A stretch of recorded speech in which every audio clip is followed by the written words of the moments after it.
Do you know the number one platform that is against TikTok? Right? Does anyone know the number one person that's against TikTok? Like in the whole TikTok debacle, especially here in the United States, where they're like, let's ban. Well, the whole ban, they're like, oh, let's ban TikTok, right? Who benefits from that? I don't know. Facebook? Yeah.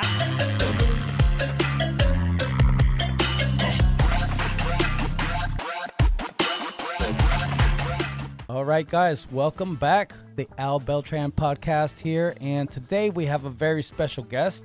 I've known her. We've been around the same circle for a while. I've been seeing her do her thing, and now she's crushing it. We have Lucie McGuire with Get Real Social.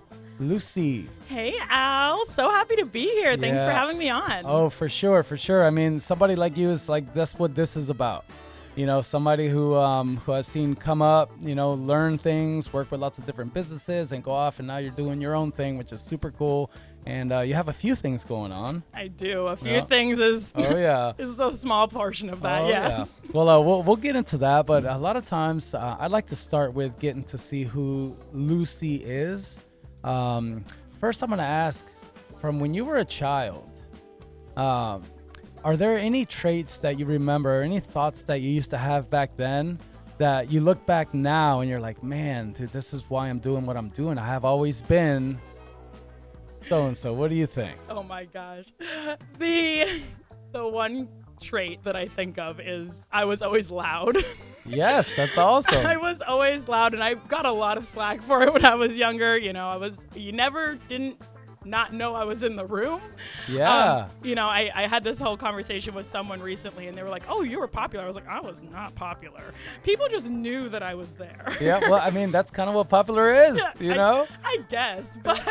You know, famous or infamous, you're known, you know? Yeah, so, you know, I always tried to do what I could to be a person that could either help others. Like, I was always that kid that if there was a kid sitting like in the corner alone or whatever it was, I always had the urge to be like, oh, like, hey, like, what's your name? Like, can I you know, help you, or, you know, want to have lunch with us? Like, so that was always how I was. And I think that probably really helped me in the networking space to be able to go up and have those random conversations, be like, hey, like, how are you? My name's Lucie, like, whether people liked it or not. You're one of the ultimate networkers. I know you've probably heard that from many people. So that's one thing I do remember from you. Yeah, definitely. Actually, when I was in Stewart magazine, it said The Networker. And I was like, oh, that's funny. Oh, that's it, man. That's it. So yeah, it's funny. Like, you know, a lot of times things when we're a kid, you maybe get some flack for, or things that people say, hey, man, you can't be like that. Or the school system is like against thinking the way you think, but end up being your strength. Ooh, that is so true. You know? One of the things that when I was younger, I used to always do, especially in math class, which was like the worst place to do it, is I would be like, why?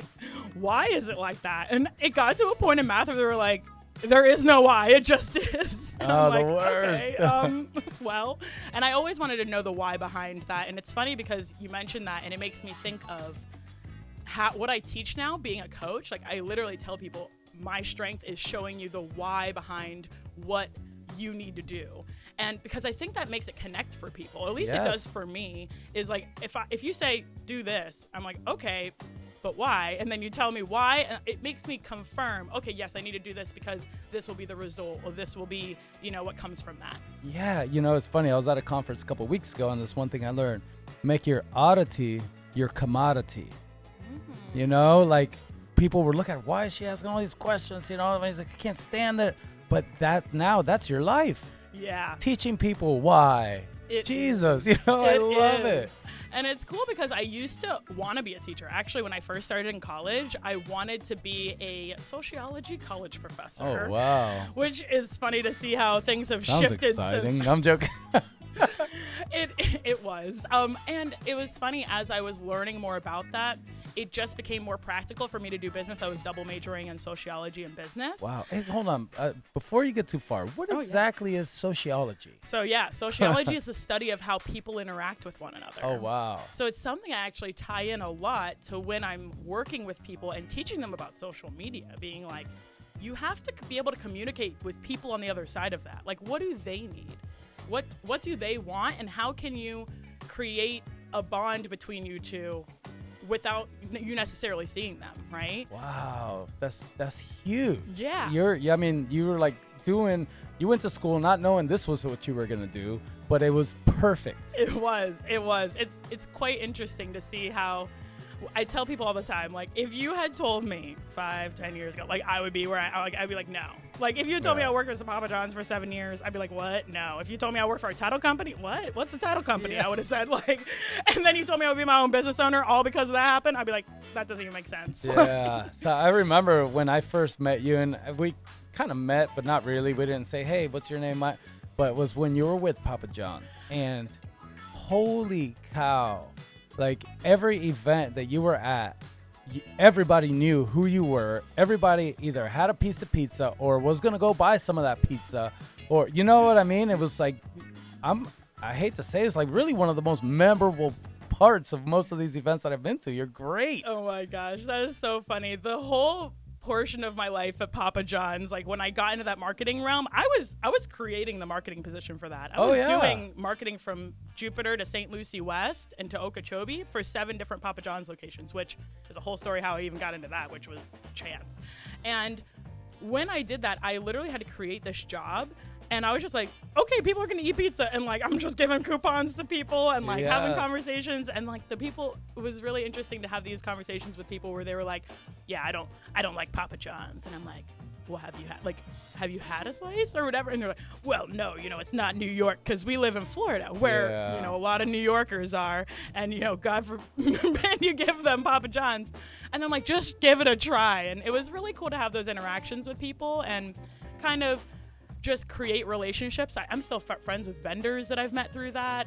It was just really cool to be able to be at those community events and meet people like you that I'm connected with in another way. I still get people calling me like the pizza girl every once in a while. And then like I didn't even put it together. Like I know when I saw you, me being in real estate, seeing you with the title, man, I just look so familiar. And finally it took me a little while. I was like, oh my God. Pizza. That's what it was. She's so memorable. I'll never forget. So yes, man, that's so cool. That is so funny. Thanks for reminding me of that too, because I didn't even realize that we had met that far back. I thought it was just because we reconnected when I was in the title industry. No, it was back then because I was with Sailfish Brewing Company and I would do all the events back then. I was the head brewer for Sailfish Brewing Company, general manager for a long time. Oh, yeah. I definitely had some connections with them back then. Yeah, that's awesome. Yeah, you're definitely, I guess, more memorable than I was. No, my memory is so bad. I tell people all the time, like, I'm lucky if I can remember last week very well, let alone. So before Papa John's, were you into any type of marketing before then, or what did you do before that? No, actually. So I started Papa John's when I was still in high school. Yeah, I started Papa John's as a cashier at the Jensen Beach location. I started as a cashier, started making pizzas, was like, how do I become a manager? And just started doing that and working my way towards that. I became a part-time manager there. Then I became a full-time manager at the Stewart location. And then I became assistant manager of the South Stewart location. And then I had the opportunity to become GM or the marketer for the 7 locations at age 21. Wow. Yeah. It was crazy. And I didn't know where the marketing, I thought I would never want to be in marketing. My ex-boyfriend, his mom was in marketing, but she was in like the research marketing. Oh, yeah. So when I thought of marketing, I thought, you're behind a desk. I was like, that's not for me. And it's so crazy. I think that's one of the biggest things that I realize with our youth is they don't realize how many jobs are out there and how many different aspects of those are out there. So I didn't even realize the public relations, networking, marketing that exists and how valuable it is for businesses. And I kind of had to stumble into that world and realize, and I was like, oh my gosh, this is kind of perfect. But It was all by chance. Oh, so cool. And then even with the title company, I mean, I know a lot of title agents and a lot of title companies. None of them had a Lucie. That's another place did you create that position as well? Yeah, technically. I mean, they had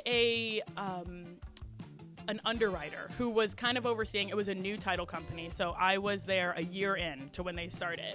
And so they had guidance from someone who's been in the title industry, and they were like, oh, you're going to be able, they pretty much told me when I remember in the interview, they were like, you're going to find something, they didn't tell me what, but you're going to find something that you're going to be able to provide as value to people. And that's going to become your thing. And I was like, okay, that's very vague.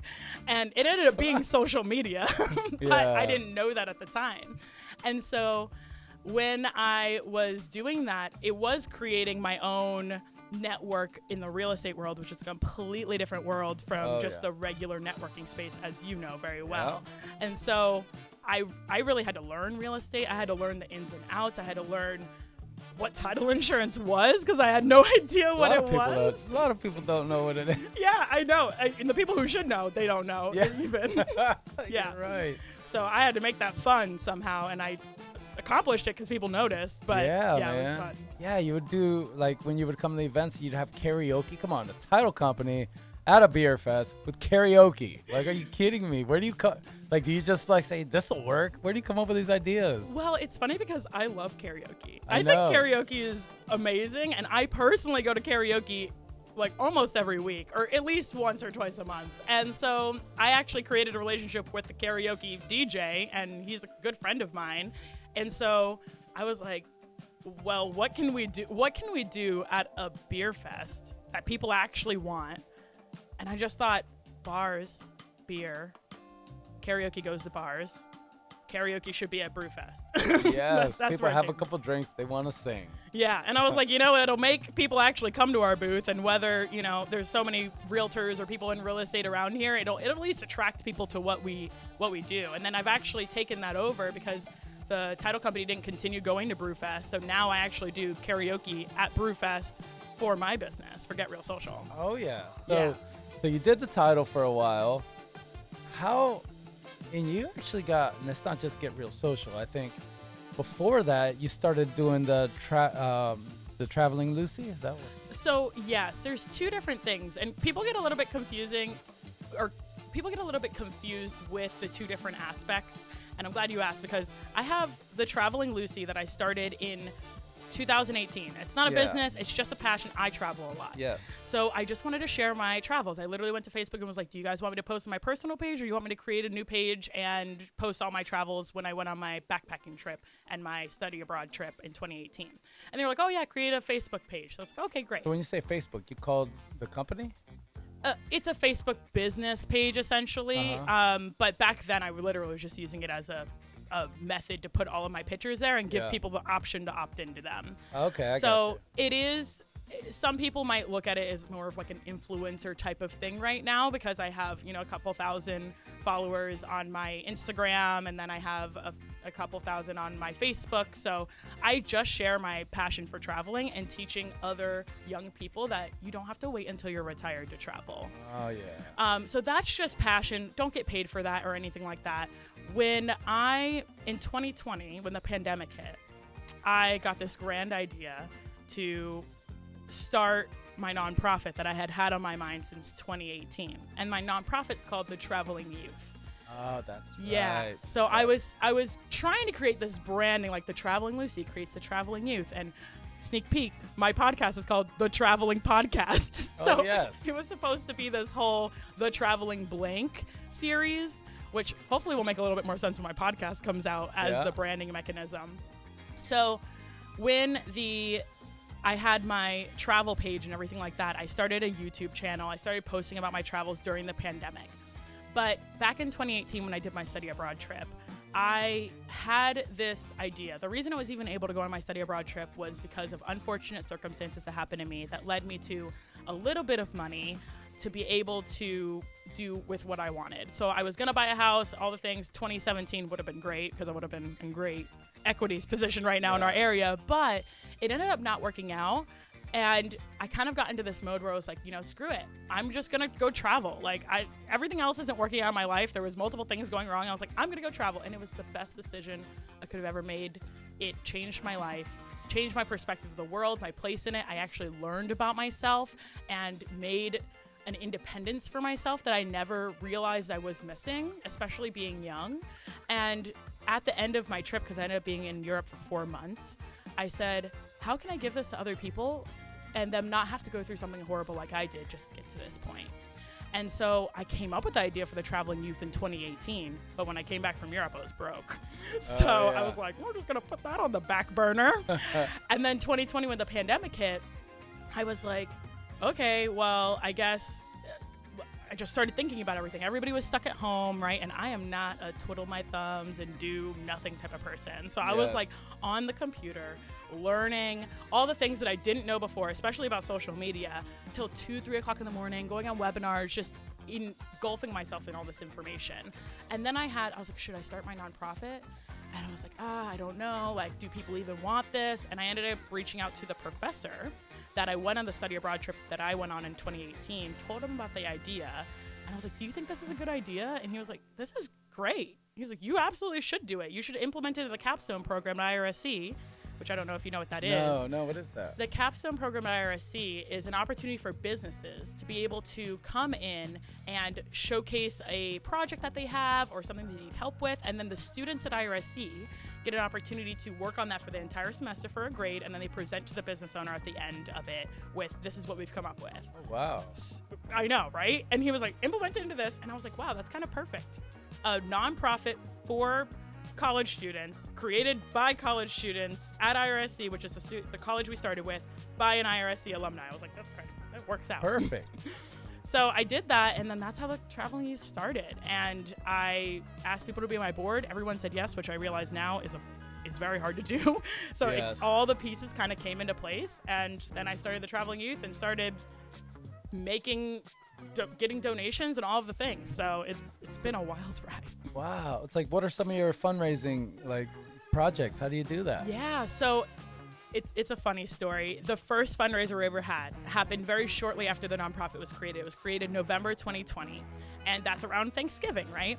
So Thanksgiving came around, and I decided that I always have a Friendsgiving every year. So I have regular Thanksgiving and a Friendsgiving with my best friends. And so I posted on Facebook like 20 pictures from the thing, and there was a pie, a picture of one of my homemade pies, a berry custard pie. Ooh. Yeah. Berry custard. Blueberries and raspberries. So good. And so I posted that picture, and you know how if on Facebook, if someone interacts with one photo, like a lot of people, then it just kind of creates its own post. Yeah, I've seen that. Yeah, so 50 people liked it. And then people were commenting, oh, what's this pie? I want this pie. And I was like, I was like, okay. I just started this nonprofit. I was like, let me go to Facebook. And I was like, hey, a lot of you guys commented on my pie that you saw. Would you guys buy it if it was supporting my nonprofit? And how much would you buy it for? And like 10 people said they would buy it. And a bunch of people said like $20, $25. Some people said $50, $200. I was like, okay, that's a little extreme. And then I was like, okay, let's say minimum $25 donation per pie for this holiday. We'll call it the holiday pie drive. And I ended up selling 66 pies that season. Holy cow. Insane. So all the people who necessarily couldn't use me for a title or whatever it was crazy to see my community come together and be like, oh, wow, you're starting a nonprofit. Like, yes, we want a pie. People were just buying the pie to support and then realized they really loved the pie and then kept buying more. Nice. And then, so that's our longest standing fundraiser. We're going on our 4th annual one. And that fundraiser has become, now people ask me all year round, like, when are you doing the pies? Like, oh, you can't do it another point in time? So, hold on, I got a question. Yeah, go. How many ovens do you have? How do you make so many pies? The first year was rough. I did not expect 66 pies to come in. Pies. I was making like 1, max 2 at a time in my one oven at home. It was crazy. And so I was up till like 2 or 3 o'clock in the morning making pies. Yeah. The next year, we ended up partnering with Project Lift with their commercial oven that they have. And then we were able to make like 8 pies at a time. The second year, we sold 113 pies. Yeah. Wow. So then I was like, okay, we need more ovens. So then the third year, we partnered with Emmanuel Lutheran Church in Palm City. Okay. And they have a huge commercial oven. We were able to like cook, I think, 16 pies at a time or something like that. Yeah. So we kind of turned into a huge commercial. Even then, it's a lot, but Jesus. Yeah. So we actually ended up last year almost selling 200 pies. Wow, so cool. And that's just one of the fundraisers. We have our holiday soiree that kicks off the holiday pie drive every year. So that's coming up November 3rd. And then we have our family fun exploration day that's held in the spring, and that is for families to come to and kind of just have a fun day. We give them a passport that gets to go around all the businesses and get their passport stamped. It's really cute. Oh, very cool, man. Yeah.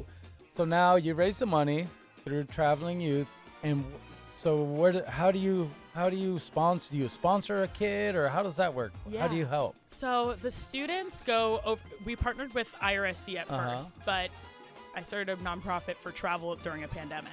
So 2021, still a pandemic. Yeah. We all didn't realize it was going to last as long as it did. 2022, the war in Ukraine came out, or happened. And so the college was like, we're not doing study abroad. And then actually this third year, 2023, we had created a backup plan. We're like, if the college keeps canceling it, then we're going to take it underneath our own wing and kind of still send IRSC students, but partner directly with the college over in Czech Republic, CZU, Czech University of Life Sciences. And the college professors that we're partnered with at IRSC, they're the ones that have the connection over there. They've been doing it for over 10 years. So it was their program that I went on in 2018 that changed my life. So I wanted to help fund students to go on that trip. And cool. Yeah, we took that into our own organization this year, and we sent 7 students overseas. Oh my God. Yeah. That's huge. That's huge. Life changing. It was. And it was, I paid my own way to go on the trip to make sure that I could, make sure everything was good, if they needed any help. And it was incredible to see the students that they left as and the students they came back as. So what age group are these like? So they're between 18 to 25. Man, that'll steer someone's life, to see the culture and, like you say, learn about yourself. And you're away from home, away from everything. Absolutely. You got to dig deep a lot of times, You do. And there's so many organizations, incredible organizations locally that help a lot of youth, but it goes till 18. And we all know we are not adults at 18, okay? Yep. If you're past if you're like in your late 20s and older, you know that you're not an adult at 18, 21, maybe not even 25. Oh yeah, I started kind of growing up when I was about 27, and that's when I had my son. Yeah. Yeah, I started to look at things a little bit different. I'm like, all right, well. It's crazy. It's crazy to think, because society tells us, you're an adult. Go get a job. The word. But it's true. And, I feel like we put all this pressure of the world onto them. And then they don't even know themselves. They don't even know what they want. They feel like they're supposed to know what they want, and they feel like they have to feel confident in that answer, but they don't even know themselves. And so I think giving them the opportunity and normalizing going and figuring it out, that's okay, I think is just a huge step that will increase their development and really get them to the position to be able to be like, yes, I'm an adult and I can move forward and I can be independent in my thinking. Yeah, and it's, it's not even just okay, it's necessary. Yes. A lot of people won't even have that kind of pressure till they're in their 40s, and that pressure is what makes diamonds, is what they say. Without that kind of experience to where, hey, you got to just go and you just got to do it. Yeah. Like so many people are stuck in that, oh, what if I should? I don't know if I should. I'm going to live at home for, it's Absolutely. Like, they're not quite sure. And, sometimes I've seen mentors be a huge place in someone's life, right? Yeah. I've been lucky enough to have certain people that I call as mentors, and some that I didn't even realize were mentors at the time, right? And, some kids don't get that, right? And some kids just don't know what their next steps should be. And, the networking space is a huge thing that I'm passionate about. I'm the president for the Young Professionals of Martin County because it's so important. Yeah. So cool. It's like just trying to help the youth development in any which way and form is something I'm really passionate about, which is why I was so glad that you invited me onto this. I was like, yes, you want to talk about youth and entrepreneurship? Yes. Yes. No, I love it, man. That's why, it's so cool. I was just saying it before, how many awesome people I know doing so many awesome things. And I just, I've only scratched the surface, so I love to dig deep, and I learned so much about you guys, man. This is so cool. Yeah. I do appreciate you being here with that. Hey, I appreciate you for opening the conversation. Yeah. We need people and pioneers like you to start the conversation and get people thinking about, what they could be doing to maybe apply their own skills. So you were just mentioning about mentors, and that's always something I like to tap into is like, who are some, like 2 or 3 of the people that have been the biggest inspiration, mentors, people that, you could accredit with where you are today? Absolutely.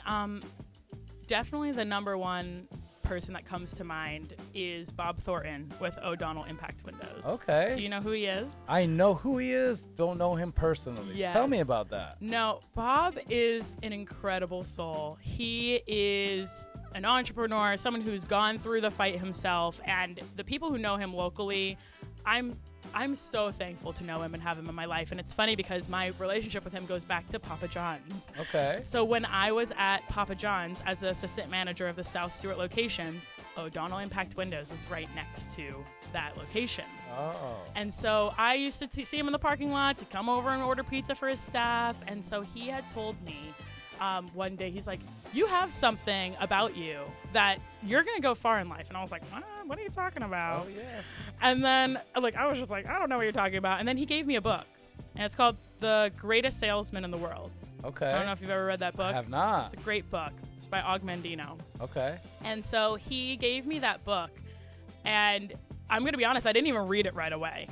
It was one of the things where I was like, oh yeah, I definitely want to read it, but we all get encapsulated into our lives, and sometimes we get too busy to realize what we should be paying attention to. And I was still young. I was, early 20s. And so when I did get the marketing option to be the marketer for all the Papa John's locations, that job, they were just talking about it. And I had mentioned it to him. I said, hey, there's this marketing job that's coming up. I don't even know the job doesn't really exist, but they're looking for someone to fill this. And he was like, oh, you would be perfect at that. I was like, really? He's like, yes, you should absolutely apply for it. Do whatever you got to do to make it work. And I was like, okay. So then I started putting together some, things that showing the bosses, the district managers, that I was interested in the position. And they liked that I was so upfront. I was putting together lists of the different schools and different restaurants, because that was some of the outlets that they were working on. And I gave it to them, and they were like, okay, yeah, we want to give you the position. And when I came back to Bob and I said, hey, I got the position, but what now? Oh, wow. And he was like, go to the chambers.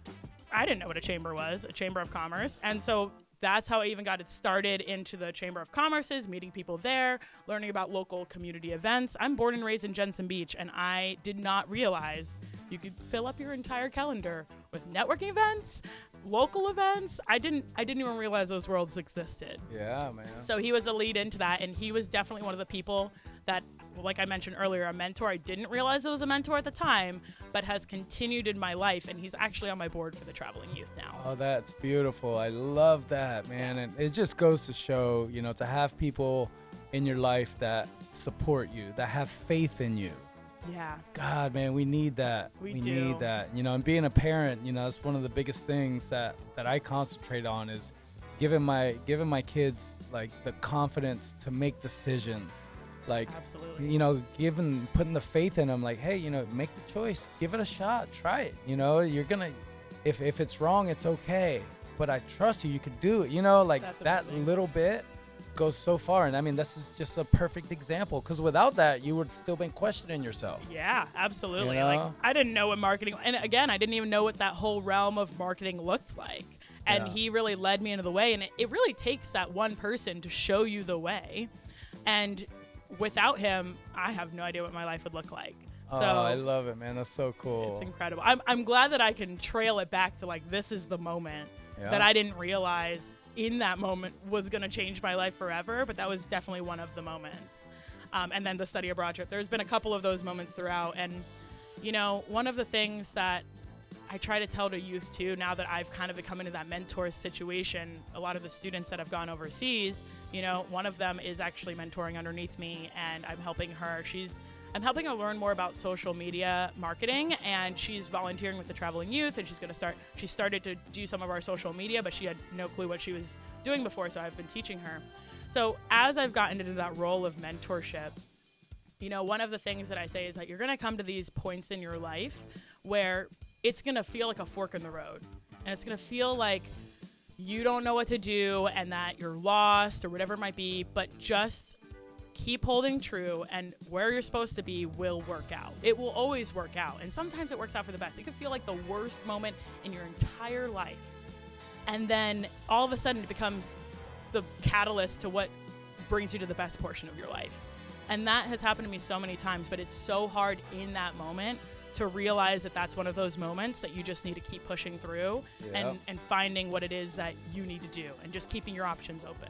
Yeah, and knowing it, like what you're teaching them, you're preparing it. Yeah. You know, because we all get into those positions, but going into it knowing, hey, if it sucks, it's gonna be okay. Mm-hmm. You can find the silver lining, you can find the lesson. But if you don't, if nobody tells you that, you get in that hole, and people get stuck in that hole for a long time. You know, like, oh, why did it happen? Why me?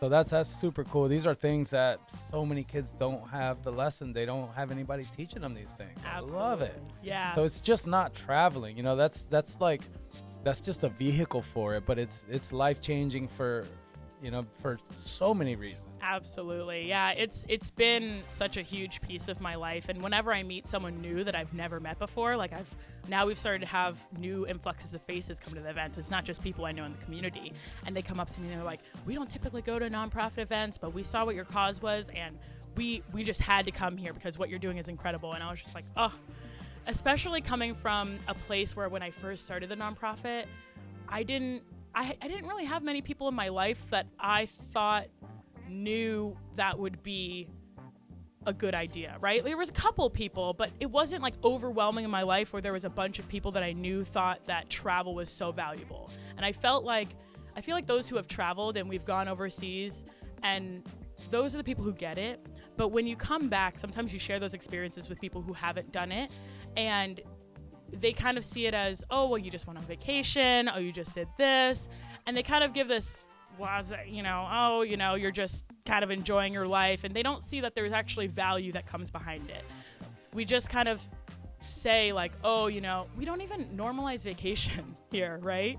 And those experiences that I've received, and I travel a lot now, and sometimes people do mention that. They're like, oh, you traveled so much, like, lucky you. And I'm like, I worked hard to get to where I am. Like, I did not just get given this, and it's a priority to me to continue traveling, to learn more about our world, to learn more about other people. And I don't see it as vacation when I'm traveling. I see it as education for myself. Well, seeing the different cultures and the way other people live, it just gives you so much tolerance, I think. Yeah. Accepting, you just become so much more accepting of different mindset, different way people think, different way people do things. And live, and it opens your eyes to maybe ways that you could do better, ways to teach. But I think tolerance, like exposure, brings tolerance, I think, Absolutely. And I think tolerance is a very, very important trait to have in this world, and 1000%. And one of the things that we also started implementing with the traveling youth that has shocked me and was a blessing that we even got to be able to do. One of the things as a nonprofit, we have to have measurables, right? And so I didn't know what that measurable was going to be. How do you measure the value you get from a study abroad trip, from traveling? And I ended up having a client for Get Real Social who was a business and leadership coach. And she used a scientifically backed EQI test, an emotional intelligence test. And I was like, when we were going through our session, I was like, wait. This is perfect for the traveling youth. I was like, we should have this. And we kind of took a chance on it as an organization because we didn't know if doing the assessment beforehand and doing it afterwards, how much growth there would be. But doing that assessment, 14 out of 15 of the categories, like empathy, stress tolerance, independence, all of these different categories, 14 out of 15 of them increased in just a month and a half. Wow. Yeah. Wow, and that's so cool. Like, you could kind of quantify it. Exactly. Very cool. Yeah.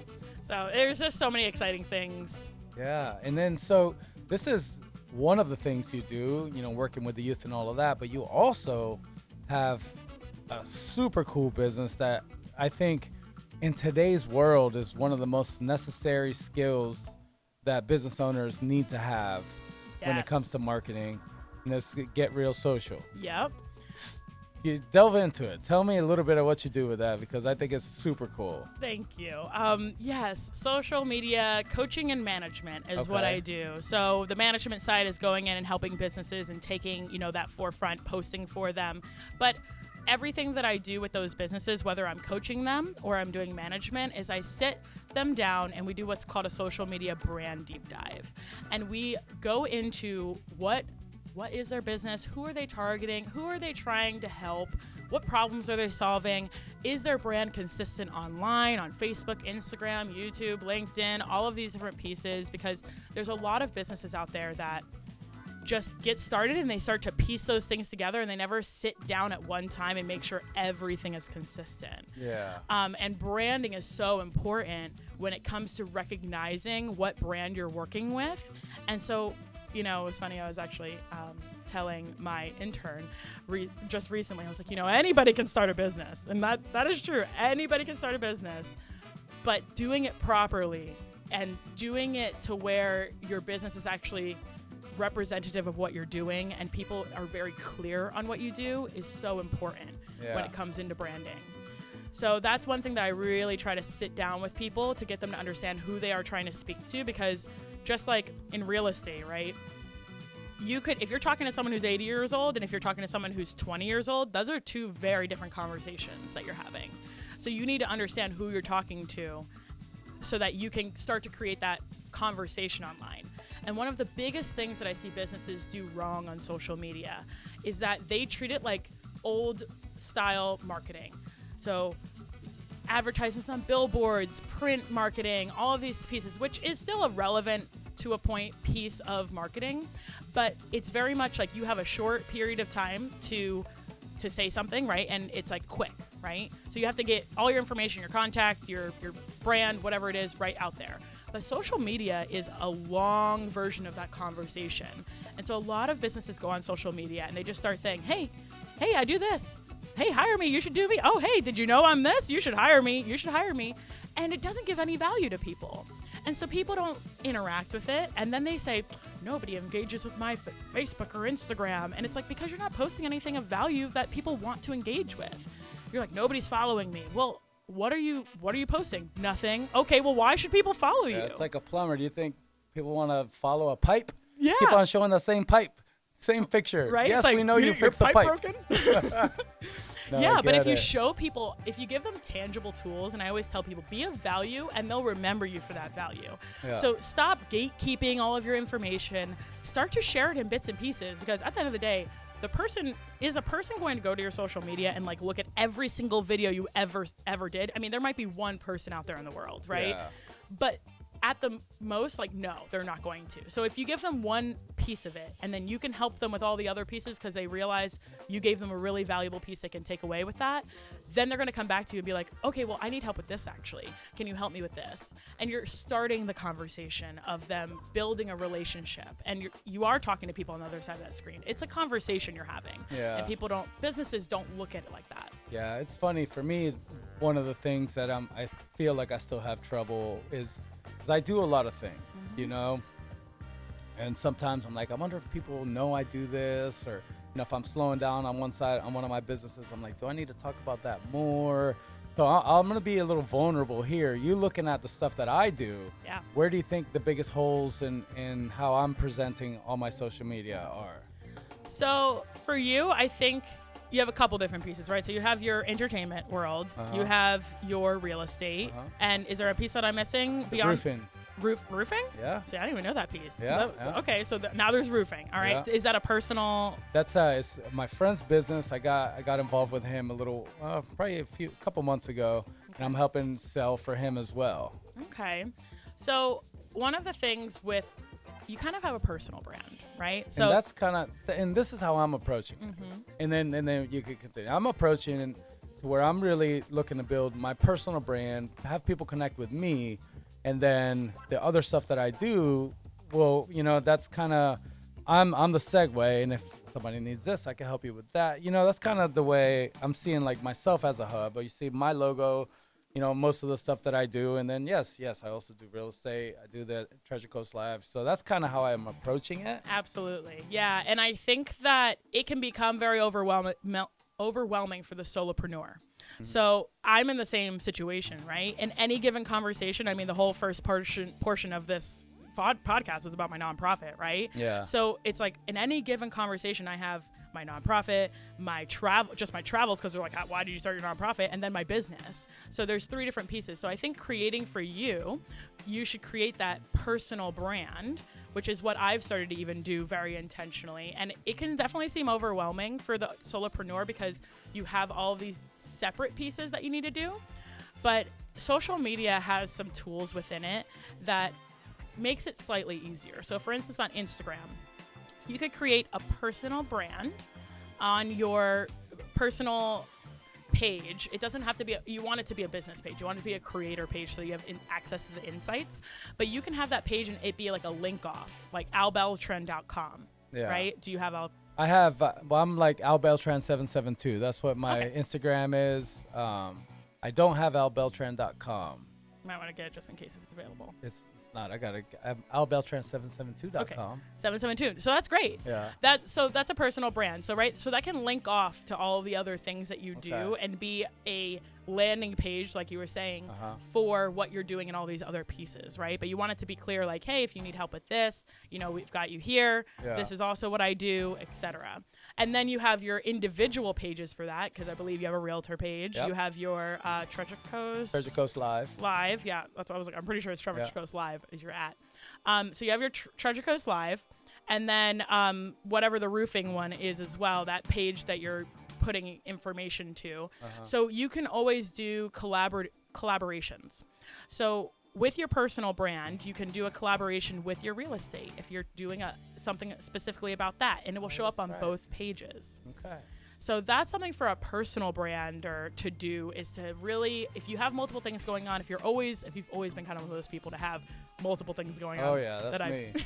Definitely realizes me too. And I'm like, okay, Lucie, get your LucieMcGuire.com and go, right? Yeah. Is to kind of put it underneath an umbrella, right? Okay. But there's a lot of people that just have like the one-offs, and I would just say that with that, make sure that they're all connected and you're keeping your topics, and you can do relatable content, but make sure it's always tying back to a point and you're leading people in some direction, right? You want people, I always say there's like a basic structure of a video, right? You have your hook. A lot of times people automatically go in and they're like, hey, my name is Al Beltran. Oh, your name is not a hook. It's just not a hook. I have heard that. Not a hook. And so if people are like, okay, great, they'll just swipe on, right? You've lost them, especially if they don't know who you are. They're like, okay, cool, their name is Al Beltran, right? Yeah. But that hook needs to be why they should be watching the rest of that video. Like, if you're looking for something really fun to do on the Treasure Coast, you're not going to want to miss this event. Then go in to explain it. You give the value add or whatever it is that you're talking about. The story. Yeah, what I learned last was hook, story, offer. And that's mainly for like paid ads and that kind of stuff. Mm-hmm. But it seems kind of like where you're going. You got the hook. Then you're like, hey, this is what I want you to hear from me. And then at the end, it's called a CTA, a call to action. Okay.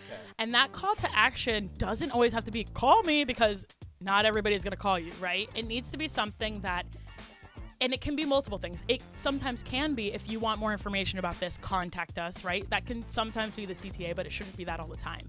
It should be something that engages people. Like, have you heard of this event? Let us know below, right? And so if they have, anybody can answer that. No, I haven't, or yes, I have. You're creating this open-ended conversation, because remember, social media is a conversation. So if you ask them a question that anybody can answer, you're opening up your realm of people to be able to engage with you. And then you say, follow us for more. That's one hook. You could say, leave a comment with blank. You could do that as well. So there's so many different ways you can do what's classified as a CTA, but a lot of people only go for the call me for more information. Yeah, and that's good to know. Yeah, very good to know. Learning. That's why I love everybody that's been on here. I'm just learning so much, not only about them, but I get book recommendations. I'm here. I'm like, oh, I need to read that one. Well, listen, I listen to books more than I read them. Me too. Audio podcast. I'm always driving. Yeah, that's it. That's it, man. No, Audible is my best friend. Whenever someone tells me about a new book, I'm like, okay, I got credits. Go buy it now, because I'll forget it later, and then it's in my library. Yeah. So when it comes to social media, like, what's the hottest platform right now, you think? Oh, that's a good question. It can depend on the audience. But I think that, in my opinion, Instagram is one of the most valuable for conversion. You might not see as many hits or views, but the people who follow you on Instagram actually want to hear from you. I feel like to earn a follower on Instagram, a real follower, right? There's some people who buy followers, and if you do that, please don't do that. Usually, if you can't pronounce most of their names, that's usually that's the way I see it. When I look, I'm like, man, you got 15,000 followers? Oh, you got a lot of Abduls and, like a lot of Abduls. Yeah. Well, it's funny, and it's even gotten sophisticated to the point, right, where there are some companies who will pay for followers, and they'll actually have real accounts, paying real accounts to engage with you, but then or not engage with you, but to follow you, and then they're not going to engage with your stuff. So people come up to me all the time. They're like, oh, I love this X, Y, and Z person. And they're like, oh, they have like 10,000 followers and their content's so great. And I'm like, okay, like let's go and look at them, right? And they have like 10 likes on their posts. And I'm like, okay, if they have 10,000 followers and they're only getting 10 likes, if I'm getting more engagement than someone with 10,000 followers, something's not adding up here, right? And people don't do that. Sometimes people just say, oh, they have 10,000 followers, they're credible, which I'm not saying that that's not sometimes what people do, but it's not what actually shows value. Because if you're giving value, and it's not going to matter how many followers you have. I have a couple thousand, various platforms, etc. And some of my platforms are weaker than others.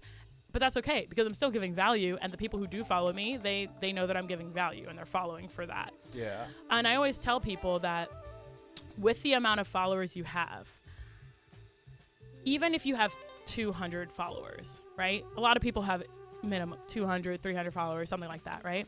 Imagine 200 to 300 people in a room.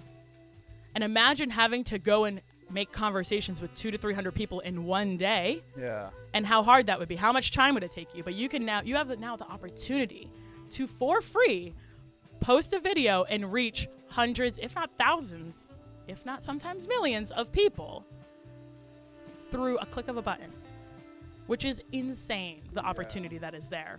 So Instagram, I think, is one of those platforms where people, when they follow you, they have a little bit more intention. The ROI on Instagram's a lot higher. There's a lot, in my opinion, I think they give a lot more resources for businesses. You have your stories, which is an underused portion of Instagram, but people watch stories.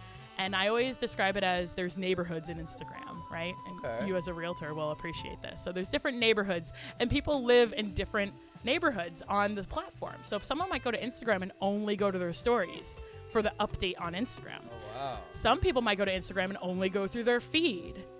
Some people might go straight to Reels and look through Reels. Makes total sense. Right? So if you're hitting them in all of these different places, sometimes people have content that they're posting as a Reel, and they're like, should I post it to my story? It's double posting. It's like, no.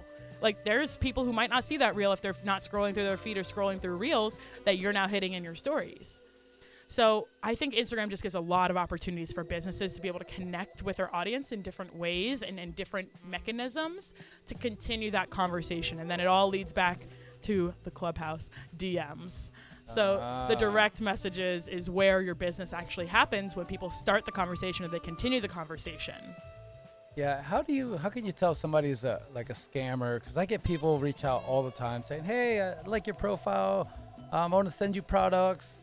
And, like what's real and what's not. Yeah, those are tough. I think that if it is a product, first and foremost, let me just say, if you get people reaching out to you on Instagram about any product, you need to make sure that product that you're considering being a part of matches your brand. That's a good point. If it doesn't, delete it. Like, if they're trying to sell you jewelry, like So this one of them was like a lady's jewelry. I was like, what am I gonna put some earrings on? Like, how do I help you promote ladies' earrings, dude? And what they have is they have these people in the back end that are just sending messages out to random people hoping for a bite, right? It's almost like the cold calling, right? Yeah. You call 1 million people, you might get 10. I do a lot of that. Yeah, yeah. So you know what? It's that same mechanism on Instagram, right? And so it can work, I guess, if they get certain people, and some of them are legitimate businesses. But they're usually like the micro businesses or whatever that they're trying to grow their engagement organically, because influencers now you can pay them a lot of money to be able to engage with different influencers, micro influencers, etc. So I think that doing your due diligence and making sure, one, is it a product that you actually want to be a part of? If it is, then do your research and go to their profile, see if they actually have content being posted, go to their website, see if their website even looks like a good website, right? Because even if you are going to sell something on Instagram or promote something, you want to make sure that it's the experience that they're getting from someone that is connected through you that is going to be good, whatever you're trying to give them, Okay. right? So that's a lot of them. You can automatically delete, I would say. But if it matches you, then go ahead and see what you want. Yeah. And then as far as TikTok, Yes. tell me more. I love talking about TikTok because, and I always joke around. I don't have my phone right on me, but I always joke around, like put my phone away to the side, and I'm like, do you know the number one platform that is against TikTok? Right? Does anyone know the number one person that's against TikTok? Like in the whole TikTok debacle, especially here in the United States, where they're like, let's ban. Well, the whole ban, they're like, oh, let's ban TikTok, right? Who benefits from that? I don't know. Facebook? Yeah. So if you look up who are the number one companies or people behind this whole TikTok ban, Facebook is one of them. Oh. And so they aren't sharing any additional information. The only reason that people are getting up in arms about what TikTok is doing is because like, it's owned by China, right? Because now there's this whole idea of China trying to steal our information, all this stuff, right? We don't have to get into politics with it. But they're not doing anything different than Facebook, Instagram. It's just like, or YouTube, Google. It's just like any platform or product that you don't have to pay for that's free, you are the product. Yeah. Right? So wow, yeah. That is a concept that most people don't realize. If you are using Facebook and Instagram and TikTok and all these platforms for free, it's because they're getting something from you. It's not out of the goodness of their heart. They get your data. And we opt into that because we like these platforms, but that's actually a huge shift that Web3 is going to take, which is a whole other conversation. But Web3 is trying to take and give that power back to the people individually. And I know a lot of people are scared about that. Like about Web3 and what the future of internet, especially with AI, what that's coming to. But TikTok is actually a really valuable platform to be able to utilize as a business. It gets you in front of a completely different audience with a completely different algorithm because most people are utilizing Facebook and Instagram, right? They're both owned by Meta, right? So you're in that same kind of algorithm. It's slightly different between the two, but you could have a lot of shared people between your Facebook and Instagram. It's just like when you open up to go to YouTube, you're hitting a different audience. That's owned by Google.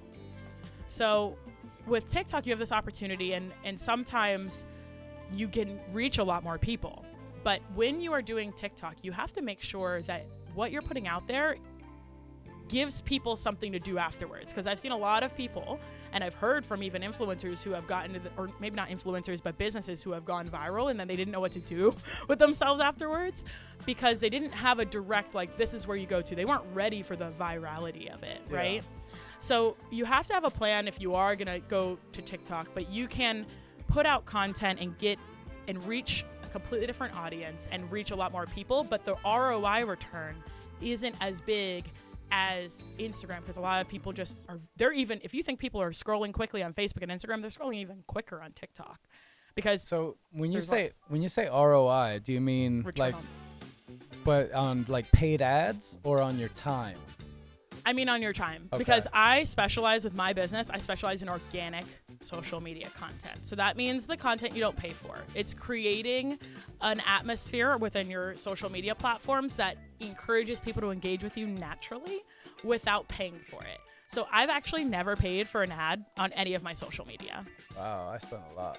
Yeah, a lot of people do. And I'm not saying that there isn't a time and place for ads. Yeah. There are definitely portions that you can utilize it for if you're trying to push out something specifically. But for my business, I have never put out an ad. And that's what I think people are losing too, is that I always say that it's more powerful to put a piece of content in front of someone, and if they choose to engage with it, that's more powerful than forcing something in front of them multiple times to get them to engage with it, and then them be like, oh, I guess I'll finally look at this, or whatever it is, right? I mean, it can still get value. You can still get people. You can still get clicks and people interested in it by being top of mind. They always say it takes 7 times, right, to be able to confirm a relationship with someone. But if you're doing that organically and people are looking forward to your next piece of content, now you're controlling the narrative of like, hey, I'm going to continue giving you value until you see value in utilizing me as a business. Okay. So. No, that makes total sense. For me, my ads mainly are for events. You know, it's like, hey, I have to sell 300 tickets to this event. Yeah. You know, and I don't think, I guess it could happen, but, you know, a lot of these people buying these are not my followers. A lot of these people are like new genres of music or people that are not my friends. And, you know, so that's where I'm like, dude, I gotta spend this money, you know, because if not, then I lose my ass on the tickets, you know? Yeah, totally understand. And there's different business models, right? Because that's for entertainment, which is a lot different. But I think that there's a good balance that you could have between both of them, right? Yeah. Because your content that you post on your page isn't just going to your followers always. So especially on Instagram, if you're posting reels, that's made to hit new audiences and new people. Okay. Yeah, it's not necessarily hitting your following. On Facebook, it can be a little bit more like that with your following and the algorithm and how they have it. They kind of show it to 10% of people, and then if they like it, then they'll show it to another 10%, and then they'll show it to another 10%. It's kind of like a snowball effect with your content. And that's kind of how it works in one way or another on all the platforms. It's like they test your content because if people engage with it, then they want to show people what they want to see. Yeah. So if you have paid ads, that's fine. But if you're also putting out organic content about what you guys are doing, how you're doing it, Definitely now you are creating that. engaged content that people can interact with. That's funny you say that. That's a lot of times on my personal page. That's how I know my stuff is getting good traction, when I have people commenting or people liking that are not my friends or my followers. You know, I think I'm up to like almost 5,000 followers on my personal page. Yep. So when I put something and, you know, it's like, man, this shit's going good. And then I start seeing, hey, invite to follow, all these new people I can invite. I'm like, all right, man, that one's doing good. You know, and my personal page is pretty much all organic. Yeah, you know? absolutely. But yeah, I'm always just trying to find the balance. Post for this, post for that, post for that. I think I have admin to 22 Facebook pages. Wow, that's a lot. Not all are mine. There's some people that I've done work with or that I do shows at their venue. You know, so I look, I'm like, man, you got a lot on there. But yeah, but absolutely. the balance, I think, is important for me. I'm always kind of struggling with that. And I think a lot of people do. Yeah. A lot of people kind of struggle with where the balance is. But I think that if you have organic, I think that it should never be one or the other, right? Yeah. So I think you should, if you don't have any organic content, then that should be your first mission, is to like, if for business owners listening out there, like you need to start. To me, like that's the foundation. Yeah. You have a good organic following. To me, the paid, that's the icing on the cake. You know what I mean? Because they could, a lot of times, if you hit somebody on your page, they're going to go back and kind of see what else you got. Exactly. So if you hit somebody on their paid and they go back and you got a bunch of junk with one like here, one like there, you lose a lot of credibility. Yep. I tell people it's like your online resume. Yeah. So if you don't treat it like your online resume, then you are losing pieces, because when people come to your page, they want to know what it is you do, how you can help them, and why they should follow you. And it's okay. I always tell people, like, if you lose followers or if someone doesn't follow you, like, that's okay. That means they're not your target audience, right? If you've set everything up properly and they don't follow you, bye. Like, I don't need you. You obviously aren't the person that is going to resonate with my content. Yep. And I think that that's a hard concept for some people to That like. makes sense, because everybody wants, and I used to do this. I used to be scared to, oh man, but I want to put this out, but some people aren't going to like it. Yeah. That was, and then as soon as I stopped doing that and I started realizing, hey, my tribe is out there. Yep. If they're not part of it, it's okay. You know what I mean? I don't want to spend any time or money or energy trying to appeal to somebody I'm never going to appeal to. 1,000%. And I think that that's what business owners really need to think about, is they always say, how can I get more? And I'm like, are you talking to the ones you have right now? Are you talking to your followers? I love that. Right? Because if you're not talking to them, why is there a value for anyone new to follow you? Yeah. Yeah. So another question is like with branding. And I don't know, what would you say would be the difference between branding and positioning when it comes to marketing? So I think that I think branding is more about where your brand stands as consistent across all of your different platforms, your marketing materials. When people see your logo, it should be like, oh yeah, they recognize what that is, right? And with your positioning, you want to make sure that you are positioned in a way that is going to attract who it is that you are trying to speak to, right? So why? Like the branding is more like, hey, this is what I do. This Your is image. who I am. Okay. Yeah. And then the positioning would be more like, hey, why should I interact or do business with? Exactly. Okay. Yeah. So it's almost, I always tell people, you want to put a face and a name to who you're trying to talk to, right? So even if it doesn't have to be your only person that you talk to, right? But let's say the main person that is going to benefit from your product is someone named Sally, who has 2 children and a husband, and they live in Stuart, Florida, and you kind of give this whole background and personality to them to where now you know where that conversation can lead, right? What does Sally need today? Okay, what can I do to help Sally today, right? We just randomly came up with Sally in my head. Yeah. But I had an old dog named Sally. oh, I named her after that song. Ooh, Sally, that girl. Sorry. hey, I get a lot of people who say the dog's name is Lucy, and I'm like, I'm glad I like dogs, so that's cool. Yeah, no, very cool, man. There's so much in this. So I was excited to have you here because I love everything about marketing. I love everything about social media, and there's so much to learn. So much. You know, we could definitely talk for forever. But so let's kind of round it all up a little bit. And like we were talking about the youth, and there's going to be a lot of people, that want to get into business for themselves, or they might think they want to. But what would be, like, in a nutshell, some good advice to somebody younger that's deciding whether if they do want to get into entrepreneurship, or if they do, what should be their first few steps? So their first few steps, I think, should be, one, understanding what their business is going to be, right? Because I think a lot of times, especially here in the United States, people are chasing money, and youth tend to do that as well, where it's like, okay, yeah, what can I do to make the most money? And I think that that's the wrong mentality to go into entrepreneurship, because as an entrepreneur, you work harder than you ever have in your entire life, okay? And there needs to be some passion helping you to get through those days, because if it's not there, you're not going to make it, bud. I love that. And so I think that one of the biggest tips that I can give to youth about starting a business is just make sure that why are you doing it? Find your why, understand what brought you to that point, because if you're going to commit to that, it's a commitment. And you have to be as jazzed up about what you're going to talk about with every single person you interact with. They have to be able to feel that you're passionate about it, feel that you care about what you're doing, and feel like you're going to be of benefit to them if they utilize your services. And that starts with customer service. That starts with, being able to talk about your brand in a way that relates to people. And so I think if you are starting a business and you're just starting it because you're like, this is a lucrative business, is that your only reason? And is there a reason that you can get behind where you're like, yes, it's helping youth do this, or yes, it's teaching people this, and I love teaching people, where is the why for you? And I think if you start there, then you can take that in multiple directions. You can get your branding together, right?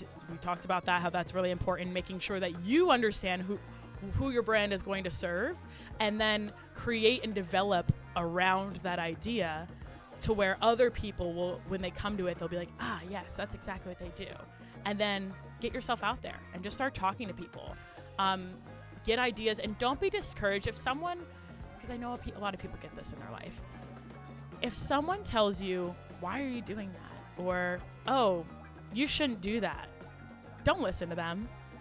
Just do it. So much of that out there. Oh, there's so much. It's like, who are you? And the sad reality, a lot of times that's people that are very close to you. Oh, yeah. And they think they're doing you a service, and but you just keep in mind, man, that's a lot of times you're going to get that from people very close, and it's going to be hard. It's very hard. But that's what makes the difference. Absolutely. And I tell people, find the people who will support you and put your time and energy around them. Hey, they say the 5 people you spend the most time with are the direction you're going in life. So especially as a young entrepreneur, it's important to look at who is your circle. Are they adding value to your life? Are you adding value to theirs? Like, where is the connect? Is it just someone you've known since you were 5 years old and, you know, maybe you went separate directions? And it's not that you necessarily always have to cut them out completely, but they don't need to be your main people. You need to surround yourself with people who are doing the things that you want to do or have done. Yeah. Some people that can help inspire you, and people who aren't going to say, no, you shouldn't do that. They should be like, even if someone says like, well, why do you want to do that? Right. And you can back up that answer. Great. They should be like, absolutely. Well, how can I help? Right. Yeah, it goes so far. It does. It really does. And I think that's the hardest part about being an entrepreneur, is finding people who support you and will always say, yes, keep doing what you're doing. Yes, you're doing a million things, but you know, if that's what fires you up, keep doing it. Yeah, I love it. I love it, man. I think about it all the time, and I'm so grateful for the people that support all of my crazy endeavors. Yeah, me too. You know? Every time I have the conversations with people, I'm like, oh, I'm doing this and this. And they're like, do you ever stop? And I'm like, no. Do you sleep? Sometimes. I love it. That's why you're here, man. It's all a bunch of like-minded people. I love this. Absolutely. Man. And thank you so much, Al. This is incredible. I really love what you're doing, and I admire what you're doing. And I think, this is going to be so valuable for I think so, people. Man. And like you say, the value. I want people to watch this and learn something. Like, I want people to feel supported. Yes. I want people to know that, hey, I can do this. Yes. Or I also want some people that think they want to do it and realize, hey, you know what? I don't think that's the path I want to take. And that's a huge service as well. Absolutely. Because you could lose half your life trying to be a business owner and go on your own to realize you're not cut from that cloth, and it's okay. Exactly. I always say, don't try to fit a square into a circle. Yes. All that's right? it, man. And sometimes there are people in our lives that say, especially if you've worked towards one thing your entire life, I feel like if you think that, okay, now I'm not passionate about this, right? They're like, oh, but I wasted time. Listen, you didn't waste time. You did not waste time. Every single step that you've taken has led you to where you are today, and it's okay to divert onto another path. If that path was made for you, then you'll find yourself back in that position later on if it was meant to be. You know, don't let all the other things get into your brain about what you're doing. If you think it's right, and if it doesn't feel right, trust your intuition and just go for it. It's like Finding Nemo. Just keep swimming. Just keep swimming. Honestly, keep swimming. So if you guys, how's anybody going to get a hold of you? If they want some help with social media, because this is really one of the best things you could learn. How do they get a hold of you for anything you do? Absolutely. So I just started my umbrella marketing, like we were talking about the branding. So I am Lucie McGuire, and Lucie is spelled Lucie, Lucie. So it's like Port St. Lucie. But for those who aren't in Port St. Lucie, that's how you spell it. So that's my overarching brand. So when you go to that, you'll be able to actually connect to all the other social media platforms. You'll see my nonprofit, my personal travel page, and my business, which is Get Real Social Coach on everything. Nice. Very good. And then for the so as far as the 501c, do you have like a donation link? Because I'm sure some people, yes, they want to come and support, but I'm sure some people's like, you know what? I want to put some money out, maybe not pay taxes on it, do something cool with it. Yes. Do you have a link that people can help you out and just make a donation if they like? Absolutely. Good. So you can find us very easily at the Traveling Youth USA on everything.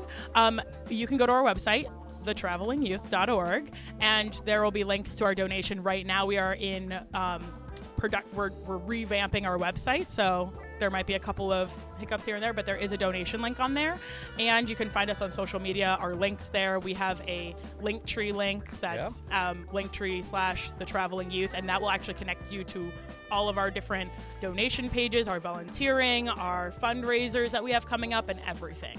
Perfect. Well, thank you so much for what you do. Changing lives. It's a beautiful thing. I love it. Thank you for being here so much. Thank you. Yes. And guys, we will be back. Thank you guys for tuning in for this amazing episode with Miss Lucie McGuire, the Traveling Youth.